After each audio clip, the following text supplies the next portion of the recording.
मर जाऊंगा। अरे ये क्या बात है। इसलिए हमारे पूज्य गुरुदेव ने कहा एकांत में, लोग तुमको कहेंगे भविष्य में कलयुग है, ये सब वो नहीं है, किसी की बात मत सुनना। फिर उन्होंने क्या कहा मालूम है? कलयुग के अंतिम चरण में भगवान कल्कि का अवतार होगा, वो ब्राह्मण कुल में होगा, लिखा है शास्त्रों में। तो ब्राह्मण कुल में होगा तो पूज्य गुरुदेव ने कहा कलयुग के अंतिम चरण तक कोई ब्राह्मण परिवार और ब्राह्मण आर्य समाजियों के यहाँ होगा, जैनों के यहाँ होगा, बौद्धों के यहाँ होगा, कम्युनिस्टों के यहाँ होगा, या मुसलमानों के यहाँ होगा, या क्रिश्चियनों के यहाँ होगा। होगा भी तो भगवान के अवतार वो मानेंगे उनको। सनातनियों के यहाँ होगा, वर्णाश्रमियों के यहाँ होगा। फिर पूज्य गुरुदेव ने कहा जब कलयुग के अंतिम चरण तक कोई ब्राह्मण परिवार वर्ण संकर कर्म संकर होने से बचा रहेगा, तब तो भगवान उसके यहाँ लाला होकर अवतार लेंगे। किसी की बात मत सुनना, बीज की रक्षा भगवान को अभीष्ट करते रहना। आज तक कर्मण्येवाधिकारस्ते मा फलेषु कदाचन अपने स्थान पर ठीक है, बिल्कुल ठीक है। गीता के 700 श्लोक भगवत कृपा से मुझे याद है, सन 66 से याद है।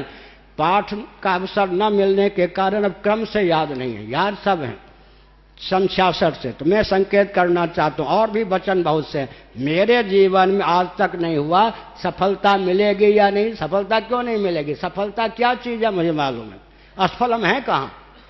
सारा विश्व लोहा मान रहा है, सारा विश्व, मेरा नहीं, सनातन संस्कृति का लोहा मान रहा है। नास्तिक नाम लेकर सुनकर भग रहे हैं, ये क्या सफलता नहीं है? वैचारिक क्रांति की दृष्टि से विश्व का कोई वैज्ञानिक, इंजीनियर, डॉक्टर, शासक टिकने की स्थिति में नहीं है।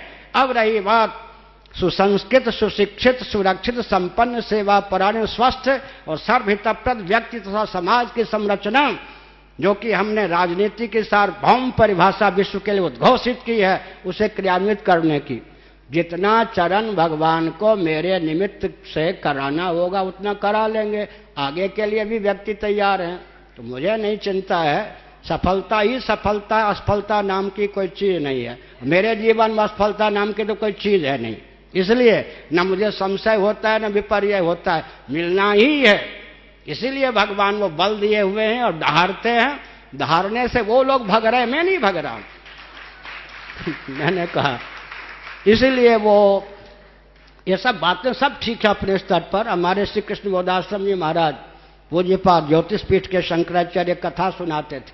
मैं नहीं ये सुनाता, वो सुनाते थे। महापुरुष थे, शास्त्रज्ञ थे, समाधिनिष्ठ थे। एक बार एक नाविक नौका चला रहा था, जितने व्यक्ति बैठे थे, आंधी आ गई, भंवर के बीच में हिलने डुलने लगी नौका। नाविक ने सोचा ये तो नौका डूबेगी, ये सबको डूबेंगे ही, हम बचा नहीं सकते हैं, हम पहले कूद जाएं और तैराकी है, बच जाएंगे तैर के, ये सब मरेंगे ही। दैवयोग से कूद पड़ा सबको छोड़कर, मर गया डूब के। यमराज के यहाँ गया, वो नौका पलट गई, वो सब भी मर गए, सब यमराज के यहाँ गए। यमराज ने कहा इन सबको बैकुंठ की ओर भेजो, गंगा जल मुंह में गया, इसको घोर नरक में भेजो, इस नाविक को घोर नरक में भेजो। उसने कहा गंगा जल मेरे मुख में भी गया है। उन्होंने कहा भले आदमी, गंगा जल गया हो कुछ गया, उसका फल जब मिलेगा तब मिलेगा, घोर नरक में। जब तक नौका डूबती नहीं तब तक तुम्हारा काम था खेते रहना।